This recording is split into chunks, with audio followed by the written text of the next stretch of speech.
Yeah. Look behind there. Hey. Oh my. There is a huge ship. That's a tourist ship. Yeah. Welcome everyone. We are in Roosevelt Island with a good friend of mine, Ralph. I don't want to talk more about him. Mm. I will be able to describe himself. But of course, we are in a beautiful scenery. As you can see behind us, is a lovely skyline princess. It's a touristic kind of ferry boat. Oh. Uh, yes, the island is just when you go around it, it's actually like one hour kind of walk. I think those Yeah. students are being taken around. Oh, Yeah. we are not talking about students. We just want to know more about my dear Yeah. friend here. Yes. Yes, Ralph. It's lovely to be here. Yeah. Mm. So tell us, how did we come to know each other? Those are many years. Uh, we were in India together, of course, and I don't remember any exactly the day we met, but we have met. We were serving God together, of course, uh, in Victory Fellowship. You were in a different place. We were in a different place. You were in Yamunanagar. We were in Chandigarh. Yeah. Those are two cities. Yeah. And yeah, although I just remember that you came much later after Yes. us, and yeah, by virtue of maybe being a student leader, like a Victory Fellowship leader in serving in the Central Board, I remember traveling to different places, and that's how I think we met the first time. Mm. But then we became good friends in India also. Yeah.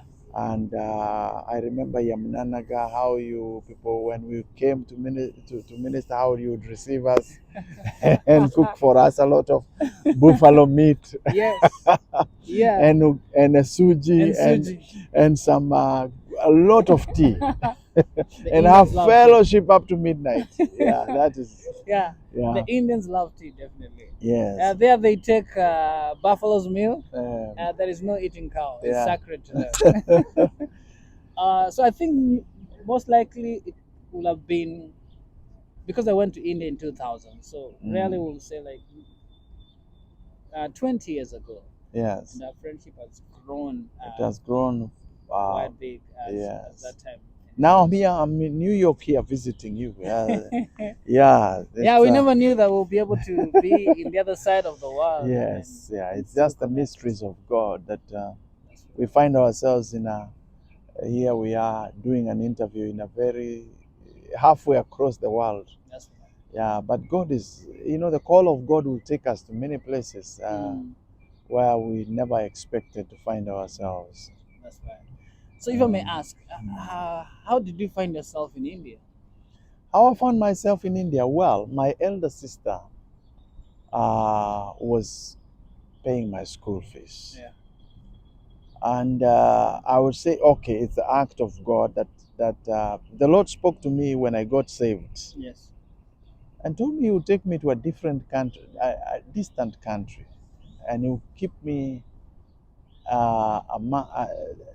among His people. It was a vision. Immediately I got saved, and I didn't know where that would be. Yeah. But then my sister also was the one who took charge of my education. Yeah. We were brought up, four of us, but our parents were separated when we were very young, and so I had a very disturbed childhood, and then my sister, by the grace of God, um, took over my education to take me to school. From high school, she paid my school fees, and I even up to the university. Mm. But my childhood was very disturbed. I would find myself facing many challenges, even going to the streets and sleeping in the streets. I Wow. started working when I was very young. I was Wow. employed, Wow. yeah, to take care of cows. I was a herdsman. I was employed once as a herdsman, and then yeah, and then started also working in a farm. When we were about 12, we would go and work in some people's farms, and they would give us some money. My childhood was a bit troubled. Mm. and I kept moving from one home to another. But my sister, when she got married, she picked me in, and I was like her elder son. Wow. And so she educated me. She took me up to India to study. Wow. Yeah. So, and how did you come to join? Because in India, we were part of All India International Christian Student Fellowship. Yes. And so most of Africans who are going to India, they found a place to land in and be just part of the body of Christ and Yes. Yes. something like that. So how did you end up in Victory Fellowship International in India? Well, um, the I would say there was a time when I didn't really know. When I went to India, because I was not discipled, I just found myself drifting and going back to the world. Mm. But then uh, there would be leaders of VFI, that Victory Fellowship, that is the leadership of the fellowships, Yeah. would come to visit our station. And at one stage, I remember Pastor Sam Kaumi, you remember him? Yes. Yes. He would come and just, pull me. I had a camera, you remember? Yeah. He would tell me, you come and take us photographs and all that. I didn't know that now they were pulling me towards the things of God, but I kept observing them. Yeah. And in November 20, no, 1995, I I gave my life to the Lord. Wow. Yes, and immediately they pushed me into ministry. Mm. I was serving in the editorial board. You remember? Yes, editor. And Yeah. where we would travel and take photos and do magazines, and that's how I was put immediately in the ministry, although under discipleship. It's like we remember those nights we had very great mentors, That's men right. who taught us the word the whole night. We would spend the whole night Yeah. learning the word of God, but also serving. We Yeah. would serve. They taught us to serve. Yeah, Mm. that is how I ended And up of in course, fellowship. I know you are the founder of what we call Act of Victors. Just Yes. tell us a little bit about Act of Victors. Yeah. So when I became when I started serving editorial board, uh, after some time, I ended up being the leader of editorial board. And so one of those sessions, I remember we were in Kolapur, Yeah. and I just felt the Spirit of God telling me, there's a group of students who have nowhere they belong. Yes. They have giftings that are different. Some of and theater and television and acting and drama, how they can have a lot of impact. But such people, Mm. many times you may not find them in praise and worship, in intercession. But yet they have a gift. Mm. So I just felt like Lord, I called some few people. I asked them, how many of you can act? And many people raised up their hands. I told them, come in front. Let's do something here. And we gave it the name Acts of Victors. Uh-huh. And from that moment, they started every conference we would meet. They also had a role to play. Mm. Not only now the praise and worship had a place to serve God, Yes. as praise and worshipers and intercessors also had their place of serving God, but also actors now started playing a role in them. Wow. In the conferences. So we would meet every time in praise and worshipers are meeting. We are also meeting to practice and be able to serve God. Yeah. And I thank God that AOV is still alive today. Yeah, it and is. doing It well. is alive. Yes. I remember when we went with my wife back there in 2013, traveling all the way from Yes. London, Uh-huh. and she was part of Act of Victors. Oh, she went and rejoined. I And remember. rejoined, yes. I remember Kathy was a very active member of Acts of Victor. Those guys were, they would act and leave you amazed. I remember the plays we started acting. Yeah. One of them was in Kolapur. We went and practiced. I remember we had a conference in Bhopal, Mm. but we met in Kolapur to act. And I remember Kathy there. Yes, yeah. And people like Douglas. Douglas. Who else was there? Yeah, and Kasumba from Yeah. Uganda. A lot of interesting people. Yeah, and I Wow. thank God that that's still going on right now. Of course, my friend Raf, definitely you will want to know more about his life in terms of marriage. Mm. How did you get your wife? Was your wife as well in India too? Yes, and when you are in the central board, which is the leadership of Victory Fellowship, we would tour many places, and like we would go to different uh, fellowships to minister. And it is one of those. And I remember I met Kathy the first time I really met her properly. Mhm. I met her in Yamunanagar, Ah, in Tejiri Church. so Catherine actually is his wife. Yes, Yes. Catherine is my wife, and So you met her in I Yamunanagar. met her in Yamunanagar. Yamunanagar is a place. Yes, It was called my station. We used to call them stations. So yes, the city that I was actually based on and studying over there. Yeah. yeah. And I think we had gone there to preach. We're having a crusade in Tejiri Church. Do you remember? Yeah, Tedley Church was my church Yes, there. yes, Yeah. yes. And Pastor Kurian was, is he still the pastor Yeah, it's there? still the person. Yeah, yeah. So that's where I met my wife. And How did you know that it is your wife? oh, yeah, it was God had, just a few weeks back, previous to that, the Lord had spoken to me that I'm going to show you your wife in Oh, this season. wow. And I remember in this particular day, we were doing, I was supposed to go and preach on the pulpit. And I looked at my shoes and they were very dirty. I mean, they were dusty. Yes. So I looked at this sister. I told her, sister, can you help me to find something to wipe my shoes? Mm. You know what she did? She went into her purse Oh. and removed a white hanky Oh. and gave me. She stopped short of cleaning my shoe. I said, "This is if there's no more clear a sign than this that." Yeah. So and before long, I really took a great interest in her, and of course we were not allowed to do a lot of relationships and Yeah. courtships there, but by the grace of God, we continued through emails. We would chat on emails. Yes.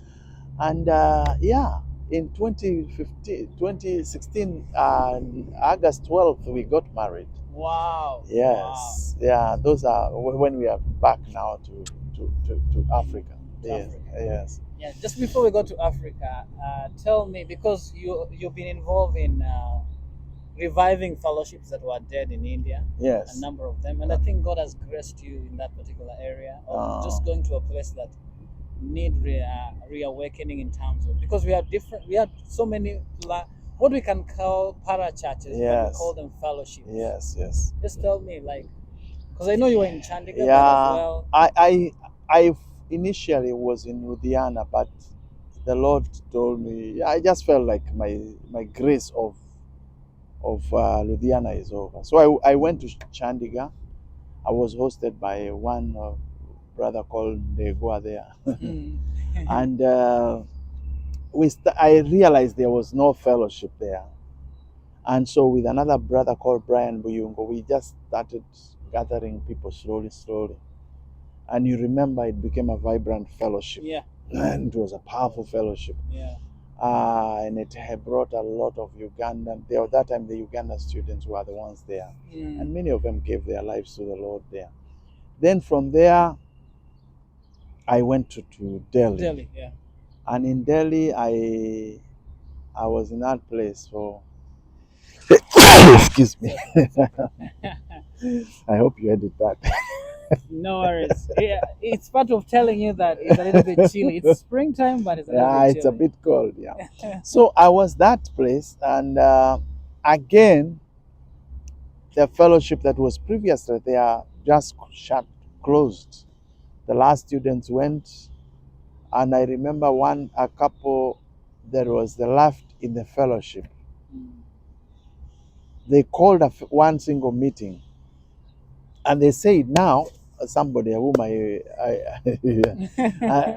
said that we have now grown, we have matured in the things of God, and we don't need now to continue with fellowship. I said, what is that? And truly, from that moment, they never came back to fellowship. So they were about 4 people, and they no longer met anymore. So from scratch, I realized there were so many international students and many students that we could pull together. And so I asked my brother Rommel. You remember Rommel? I know Rommel, yes. And I asked him, can you please help me and give me a place where we can use your room to start meetings? And so he said yes. So we started gathering non-believers, people either they had a background of maybe they were once in a church, others they are not in church, they don't know anything. We started gathering them, telling them, would you like to study, to know the Bible, to know what is, let's gather together. Yeah.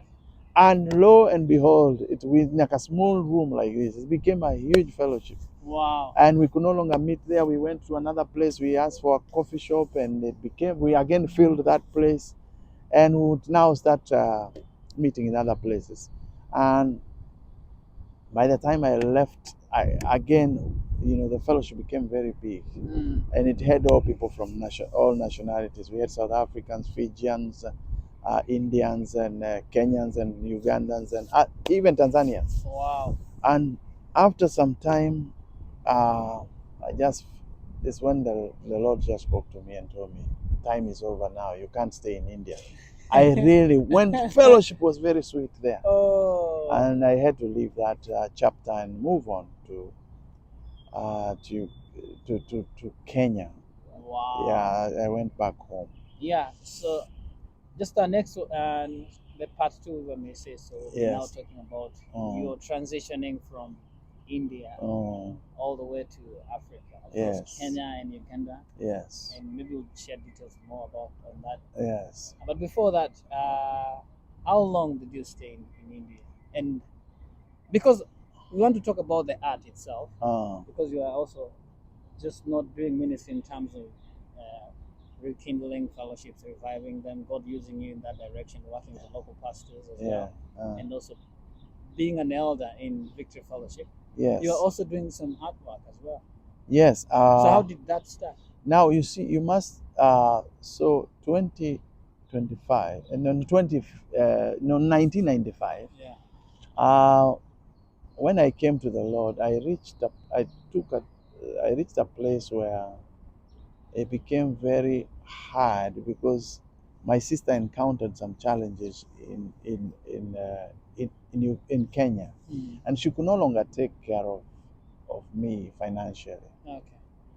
And I had just recommitted my life to the Lord, and I'm there now, and the brethren are supporting me, and I'm just there wondering, how do I pay school fees and how do I continue to live? And I'm in prayer and fasting and stuff like that. And I'm asking God, please open doors. And then the Lord spoke to me and told me, I've already given you a gift. Oh. And I prepared you long before you reach this place. Wow. So what did I do? He told me, you can do pictures. You can start doing paintings and stuff like that. And before long, I didn't know much about oil paintings and all that. I started researching on how to do that and acrylics, and I started doing some bit of art. Then the brethren saw what I was doing, and they started saying, wow, this is very good. You can make money out of it. So I remember one time in Kurukshetra, Brother Thomas Bor, you remember? Yes, Thomas Bor, yeah. And we went and took the paintings I had done, and he laid hands on them with the Chaisoni and said, Father, open doors for these paintings to make money. And from that moment, I traveled to New Delhi. Yes. I went to the embassy, and I started showing our people in the embassy what I was doing. And behold, they were very excited. They were very interested. They just took all the paintings I had. Wow. And they showed their friends. People would come to their homes and say, who did for you this? There's another young man from somewhere who is doing that. Yeah. They would By the time I come again, I would come with another package. I find there's a market of about several people involved. Wow. And I will go there again and supply. So I kept doing like that. And that's how I was able now to start having a lot of resources Wow. and help other students as well. Yeah, it was amazing that in India, Yes. people who had finances, they knew that they could also help their Yes. fellow students. Yeah, if we, they we didn't used have to live as a riches. family, as believers. Yeah, Yes. we used to live that. Yeah. Oh, that was amazing. Yeah. So I really thank God for the brethren God used. They would prophesy and say, "Oh, your art will sell and it will take you to many places." Yeah, and yeah, Wow. that's how. Yeah. So God sometimes equips us even before we know it.